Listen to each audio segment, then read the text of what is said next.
মাঝে দেখা যাচ্ছে যে গাছে লাল লাল কৃষ্ণচূড়া ফুল ফুটেছে, অনেক ভালো লাগতেছে দেখতে। এখানে অনেকে ফটোশুট করতেছে, মানে প্রকৃতিকে তুলে ধরতেছে সবার মাঝে। আমরা দেখতেছি এফবিতে আমাদের লালমনিরহাটকে অনেকে তুলে ধরতেছে কৃষ্ণচূড়া ফুলের মাধ্যমে।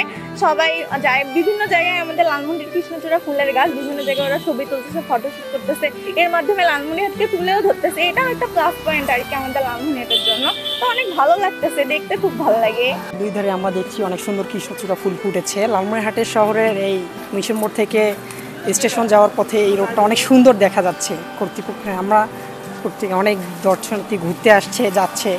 কৃষ্ণচূড়া ফুল দেখে মনে হচ্ছে যে আকাশে বাতাসে অনেক সুন্দর রঙিন একটা আগুন লেগে গেছে। এর সাথে রয়েছে কৃষ্ণচূড়া, আবার রয়েছে সোনালু ফুল, ইত্যাদি ইত্যাদি ফুল রয়েছে, যা লালমনিরহাট জেলার একটি সৌন্দর্য বহন করতেছে আর কি।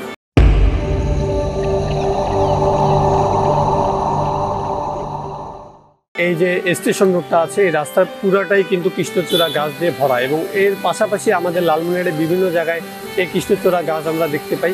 এই গাছগুলোকে মানুষ ছবি তুলে, ভিডিও করে, ফটোশ্যুট করে, এবং আমরা দেখি যে অনেক নাটক সিনেমার কিন্তু শুটিংও আমাদের এই কৃষ্ণচূড়া গাছের আশেপাশে গাছপালায় হয়ে থাকে। রাস্তার দুই ধারে কৃষ্ণচূড়া ফুল ফুটেছে, আসলেই দেখতে সুন্দর, রাস্তাটাও সুন্দর লাগতেছে, আশেপাশের মানুষরা উপভোগ করছে।